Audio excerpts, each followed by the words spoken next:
امریکہ میں ایک حجام تھا۔ انوکھی بات یہ تھی کہ وہ اپنے گاہکوں سے پیسے بالکل نہ لیتا اور کہتا کہ میں اپنے شوق کی تکمیل کے ساتھ خدمت خلق کر رہا ہوں۔ ایک شخص نے بال کٹوائے، شیو بنوائی اور جب اجرت پوچھی تو حسب معمول حجام نے کہا کہ بھائی میرے لیے دعا کر دینا۔ اس شخص کی پھولوں اور گفٹ کی دکان تھی۔ اگلے دن جب صبح حجام دکان پر پہنچا تو وہاں پر پھول، گفٹ اور وش کارڈ آویزاں تھے۔ اس نے خوش دلی سے وہ لے لیے۔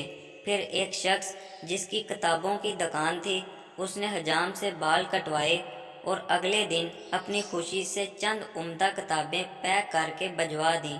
اسی طرح ایک شخص کی گارمنٹس کی دکان تھی، اس نے چند شرٹس اور ٹائی بھجوا دی۔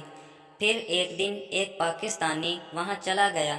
پاکستانی نے بال کٹوائے، شیو بنوائی، غسل کیا اور اجرت پوچھی تو حسب معمول حجام نے نہ لی۔